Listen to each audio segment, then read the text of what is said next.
All right.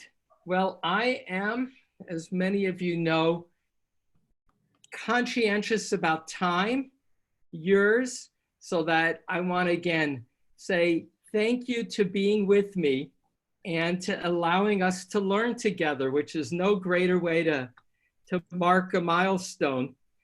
Today is Psalm 9. And a little background as I prepared this psalm for Psalms in general.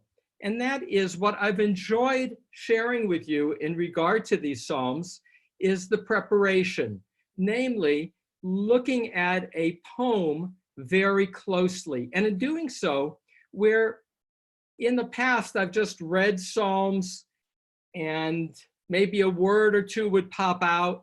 Now, with the gift of time and the expectation of sharing what I've learned, I have read the Psalms very slowly with the help of good authors like Jonathan Alter, Benjamin Siegel, Martin Cohen, and become more aware that as poetry, there is a clear choice of words, and that words are often chosen because of their ambiguity or repeated to convey a core message, and that the Psalms also have a structure, sometimes a repeating verse or a building of a message.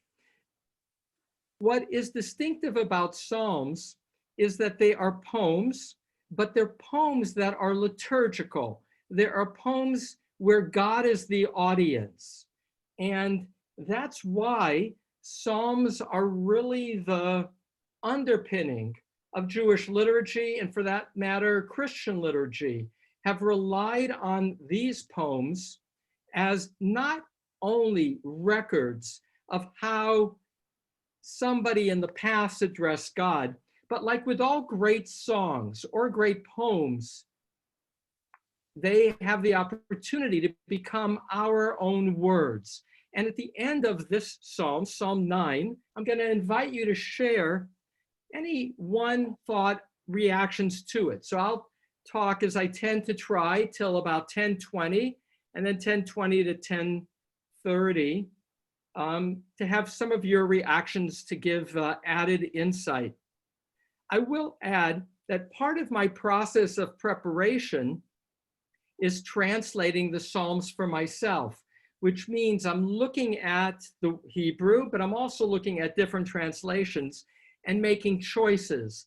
And overall, the choice that I've made in these translations is that to a reader, there is no gender for God or for the evil person, so that it can be read with a more contemporary ear in English as words worthy of making one's own. With that, let me this time just read the English, as it's a longer psalm. This is the longest psalm we've had until now, in that it's 21 verses. So read or listen. Hopefully you have a copy. Eric is going to put it up on the screen as well. And after reading it in English, I will go back and share some of my thoughts about it, some of the issues, and then have you react. For the lead player, Al-Mutlaben, a Psalm of David. I will thank Adonai with my whole heart. I will tell of all your wonders. I will rejoice and exult in you. I will hymn of your name, O Most High. When my enemies are turned back, they will stumble and perish at your presence. For you have executed law and rule for me. You sat upon the throne as the righteous judge. You have rebuked nations. You have destroyed the wicked. Their name you have blotted out forever and always. The enemy is finished, ruins everlasting, and you have smashed their cities. Their remembrance has perished.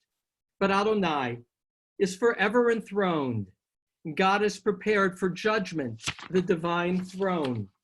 And God will judge the inhabited world with righteousness, will minister judgment to people with equity. Adonai also will be a fortress for the oppressed, a fortress in times of trouble. And they will trust in you, the knower of your name, for you have never forsaken them that seek you, Adonai. Hymn to Adonai who dwell in Zion. Declare among the nations God's deeds. For the avenger of blood has remembered them, has not forgotten the cry of the humble. Be gracious to me, Adonai. See my affliction by those that hate me. You who raised me up from the gates of death, that I may tell of all your praise in the gates of the daughters of Zion, that I may rejoice in your salvation. The nations sank down into the pit that they made, in the net that they hid. Their own foot was caught. Adonai is known for executed judgment. In their own handiwork, the wicked are trapped. Higayon Selah. The wicked will turn back to Sheol, all the nations who are forgetful of God. For not forever will the impoverished be forgotten, nor will the hopes of the poor perish forever. Arise, Adonai, let not a mortal flaunt strength. Let the nations be judged by your presence. Strike fear into them, Adonai. Let the nations know they are but mortal. Selah. So now some reflections on this poem.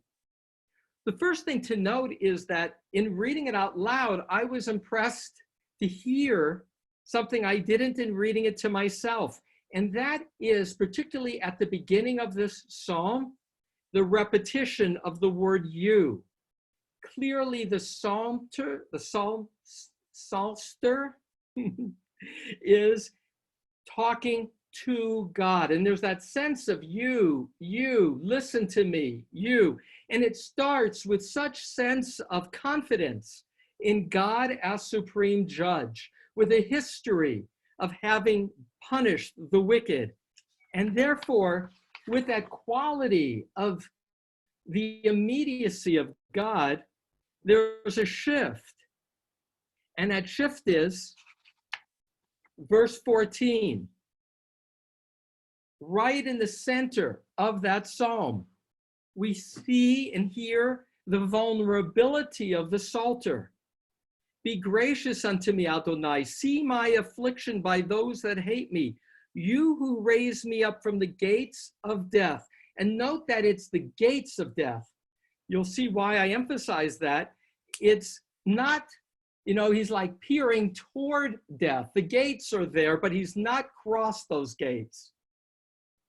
And then verse 15, be gracious to me, right? And the word in Hebrew, chaneni, like the name Chana, is to be kind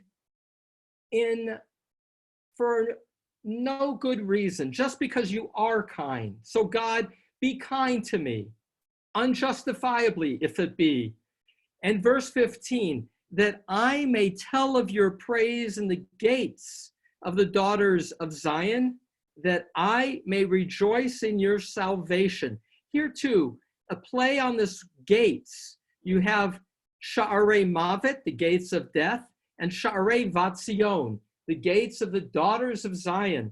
So here he says, God, here's what's in it for you. And we've seen this also as a recurring motif, namely, God, on two levels, I want you to be gracious to me for me, but also because there's something good for you, which is my goal, God, is to praise you. My goal is not just to praise you, me to you, but my goal is to praise you in ways that those who sit in the gates will hear and be inspired to praise you too. And in doing so, by saving me, what I will be praising you for is the salvation, the shu'ah, a repeating word, your salvation against my enemies. So at the center of this psalm, surrounded by a quality of faith in God, is his own vulnerability, his own yearning. And if you weren't pausing and reading it clearly, it might just sound like this is a psalm of praise, where it is at its core also a psalm of petition. And then verses 16 and 17 are as if in quotation marks. And this is what the praise is that he wants to sing in the gates. The nations sank down in the pit, and shachat, pit, is another name for the netherworld, for hell, that they made. So they made for themselves, if you will, the pit. They made for themselves their own hell. In the net that they hid, their own foot was caught. So again, two things. Here, this is a psalm not about an individual who's pursuing him, as we have seen in other psalms. This is about nations. It's in that regard a national hymn. And the nature of these nations is they are deceptive. They plant traps, but these traps ultimately are their own undoing. And then verse 17, Adonai is known for executed judgment. In their own handiwork, the wicked are trapped. So again, this quality of the enemy being caught or the enemy being trapped by their own deceptive ways. And then this word higayon sela. Higayon normally just remains higayon. Alter doesn't comment on it. But Malbim, who's a 19th century Russian rabbi, will say, higayon in Hebrew can be reason or reflection, meaning higayon. Let that be reflected on, sela. And then sela, we see that reoccurring both in this psalm, but in many psalms, is a musical notation, a reminder that psalms were composed to be sung, often with musical instruments. So in this case, I'll go to the very beginning. This is Liminatseach, which henceforth, I'm going to correct it on this also when it gets posted, is conductor. It's often, because it's not clear what it means, the word Minatseach, the first word of the psalm, Psalm verse 1. So if you scroll to verse 1, Haminatseach sometimes is a lead player, chief musician, but in modern Hebrew, Minatseach is the conductor. And as I continue to translate, leaning to making it more generic. Now take this word, almut laben. That doesn't appear elsewhere. What does almut laben mean? Alter, who I often quote, he's a professor at Berkeley who has a separate book on Psalms, but he recently finished translating all of Tanakh. He's a literature professor at Berkeley. He says almut laban, it's a musical instrument that's obscure.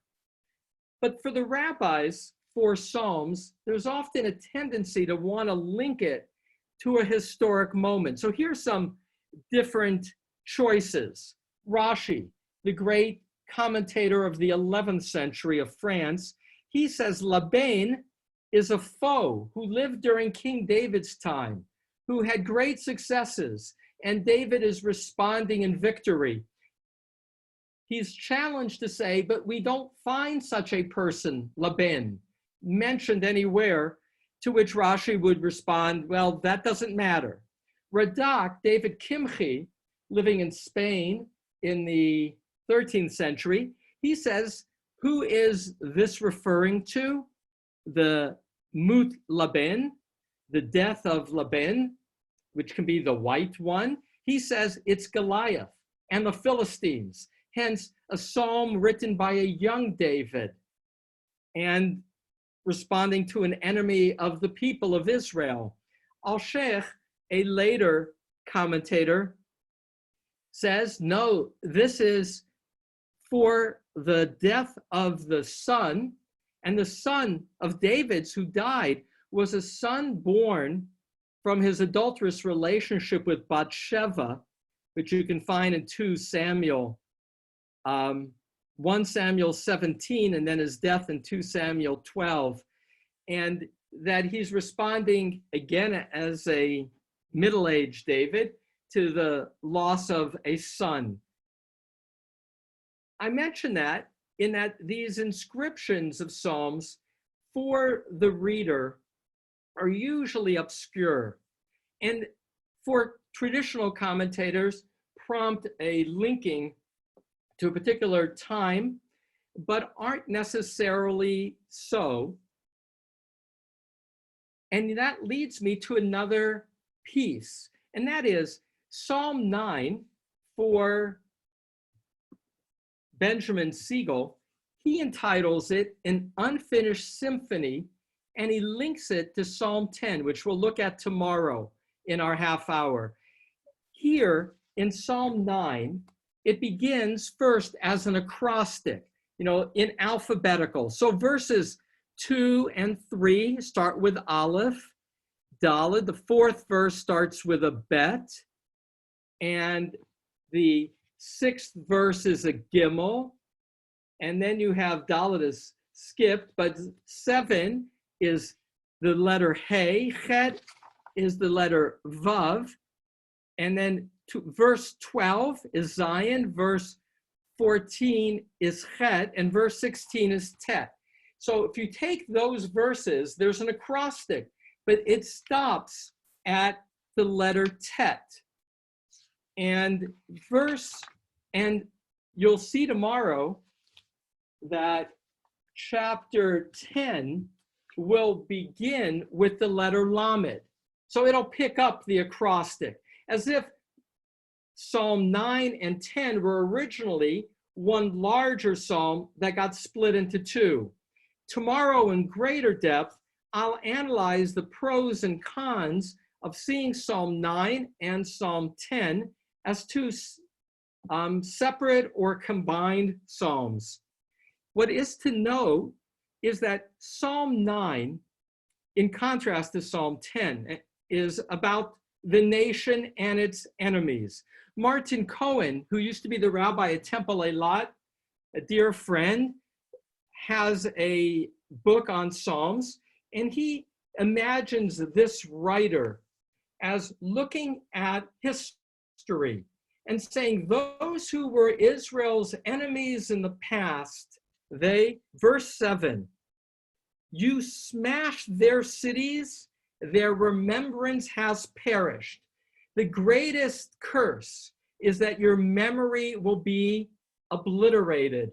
And so that is here at the core also, verses 6 and 7, and that this Psalter is looking at the past and saying, God, we now have this enemy, this national foe, but we know history, and we know that you are a God of justice. And as our enemies in the past have been obliterated, not just physically with their cities gone, but even their memory obliterated, so may you bring justice. And the theme of justice supreme or judge supreme, that's kind of a riff on, there's a jazz song by John McLaughlin and Carlos Santana called A Love Supreme.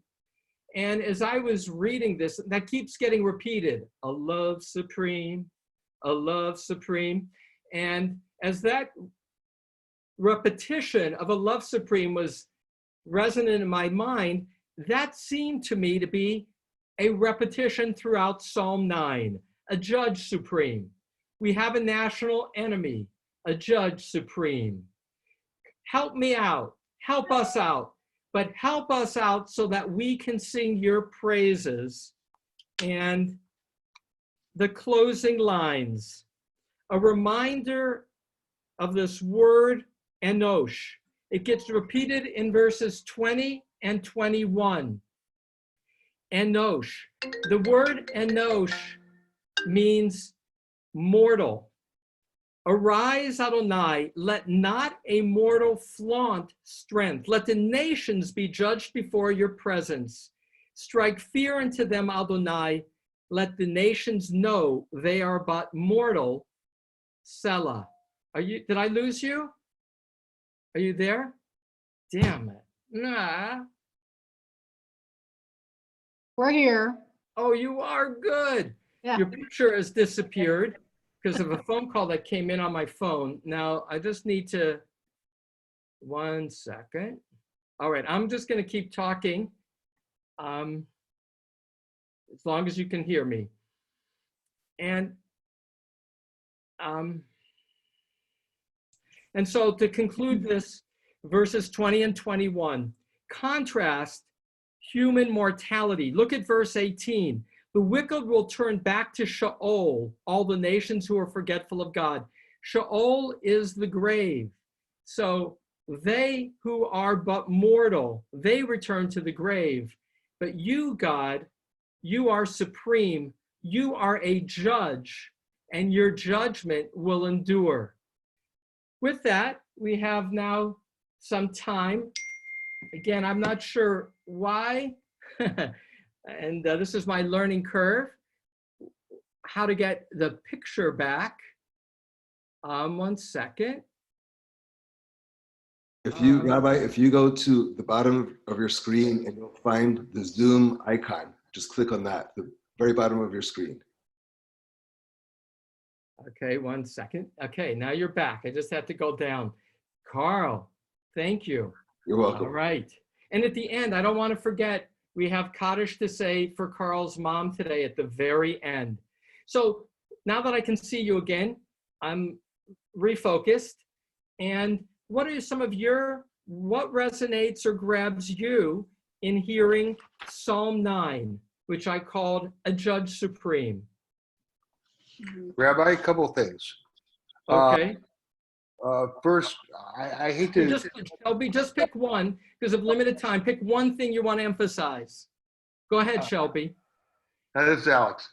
I Love Supreme is a album by John Coltrane. It's like the St. Matthew's Passion of jazz. It's the greatest jazz album ever recorded. So, you know, your guys were doing a cover of that. So I just That's okay. John Coltrane? Yeah.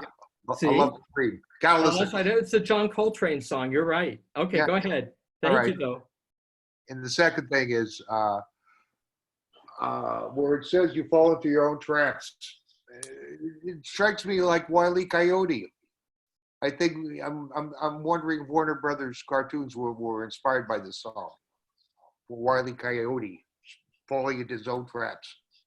Yeah. So that image, Alex, of the evil fall into their own traps, we saw in, I think, Psalm 4. And tomorrow is probably the most focused description of who are the wicked. Psalm 10, I really enjoyed preparing that one. So I'm encouraging you, it's the complement to this. This is the national enemy. Tomorrow, Psalm 10 is about the individual threatened by the wily foe and falling into their own traps, as we're seeing, is a key theme of the Psalter. Thank you, Alex. And I make note of the John Coltrane correction. Other reactions? I've got a layman's perspective because this is all relatively new to me, the Psalms. So I'm looking at it and it just seems like someone who wrote it is just really angry, like wants revenge almost. So angry at any injustice that was done to him or her. And that's why they're just perseverating on the vengeance that the person wants. But then also where, I don't remember what verse it was, where towards the end, where he mentions his own death, like bring me up from the gate. So maybe he's mentioning that he is, okay, it's right, forgotten, the raise me, so 14. So see my affliction by those that hate me, you will raise me up from the gates of death. So so to me that sounds like he's also saying that I'm not perfect, so I'm gonna die like they are too, but raise me, don't raise them. So two thoughts, Carl, in response. And that is the first part of what you shared, and that's the quality of anger. Look at verse 6, and there's 3 verbs that are rising in magnitude. Ga'arti goyim, you have rebuked nations. Ibadata rasha, you destroyed the wicked. Shma machita le'olam va'ed, their name you have blotted out forever and always. So you can see rebuke, destroy, and just, blot them out. And that quality of increasing description of God's crushing the enemy clearly comes from a place of deep pain and deep anger. Hurt, they say that anger is hurt externalized. There's a lot of pain that this enemy has created that's evident, as you say, Carl, in the kind of verbs used here of description. And last, there is a contrast between being in verse 14 for him at the gates of death and the enemy who, in two different words, verse 16 and verse 18, the word shachat and sheol are words for the grave or for the netherworld, even for hell, that he sees the enemy going to. So strong language of life and death, him feeling threatened by death, and strong verbs for God to damage that enemy. One more comment to react to the psalm. Hi, can you hear me? Yes, and this is Hal. Yeah, hi. Go ahead, Hal. The images in this psalm at the beginning, especially, are very violent about God being a warlike figure. But then, beginning in 8 and 9, the idea of judgment and being a judge, that's a new theme coming into the psalm, and it's repeated at the very end. Nations are going to be judged before. So there's a kind of rational kind of base for this violent figure of God. So that's a very important point that Hal is emphasizing, and that is that in contrast to God being out of control with violence, God is executing judgment, is the message here. I'll add one more verse, Hal, to your comment, and that's already with verse 5, so that it begins, so it goes verse 5, verse 8, verse 17, and verse 20. All have the word judgment. The word judgment appears in this psalm 6 times. Din, which is another word for judgment, appears once. Tzedek appears twice. If you add up shofet, din, and tzedek, judge, law, and righteous, that equals 9. And God's name is mentioned 9 times in this psalm as well. So that God is identified with being a source of justice. And that's his key message to pull this together, which is why when I finished reading it and I kind of wanted to find a name, a judge supreme came to mind, because ultimately the violence is the violence of giving the enemy midah keneged midah, which is kind for kind. This is an enemy who is violent, and God gives a just response, which is a violent punishment for this violent enemy of the nation. So to pull this together, Psalm 9 and Psalm 10 are linked as one psalm in the Septuagint, the early Greek translation of the Bible, and as a result, also in the Vulgate, which is the early Latin translation that Christians traditionally used. And Rashi in the Talmud will also say Psalm 9 and Psalm 10 are linked. Tomorrow, I look to examine Psalm 10. It's shorter, and I find it stirring in terms of its description, back to Carl Bendroff's comment, of the wiliness here of the evil person and the trap that they create for others, and the arrogance and how they relate to others. But Psalm 9 also stands on its own, and it stands on its own as a national hymn, but by a psalter who says, God, save me so that I can praise you in the gates, so that Israel will sing of your salvation. As I started, the Psalms are religious poems. They are poems to God, and in that way give us the opportunity to tap into our own need to express gratitude to a source greater than us, to seek justice in the world that often seems unjust, but with the faith that justice will win out. So as I conclude my birthday celebration, I want to wish Sue Stern, who's on the screen, a happy birthday. We share April 21st. Nice to be able, Sue, to wish you a happy birthday as well. I want to thank all of you for having given me this party of study on a happy day. So to all of you, I hope you come back to see what Benjamin Siegel calls an unfinished symphony, which is Psalm 10, that is part of today's study. Again, thank you. Have a good day. Oh, Happy birthday. Carl Bendroff. Happy birthday, Rabbi. Thank you, but before I go say, Carl Bendroff is going to do Kaddish. Carl Bendroff, do you have Kaddish? Yes, I do. All right, go ahead, and that gives us the opportunity to do a mitzvah. Okay. Do you want me to do it with you? Yes, I do. Definitely. Okay, let's. Okay.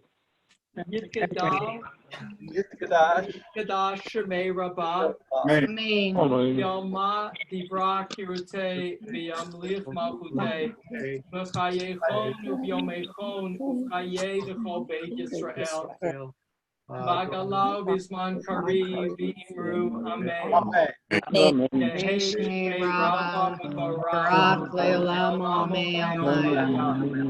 Yitbarach v'yishtabach, v'yitba'ar v'yitromam v'yitnaseh, v'yitadar v'yitaleh v'yitalal, shemei d'kudsha b'richu, le'ela min kol birchata v'shirata, tushbechata v'nechamata, damiran b'yama v'imru amen. Amen. Yehi Rabbah min Shemaya. V'chayim aleinu v'kol Yisrael v'imru amen. Amen. Oseh shalom v'ramah, hu ya'aseh shalom. Aleinu v'kol Yisrael v'kol yoshvei tevel v'imru amen. Amen. Thank you. Have a good day. Thank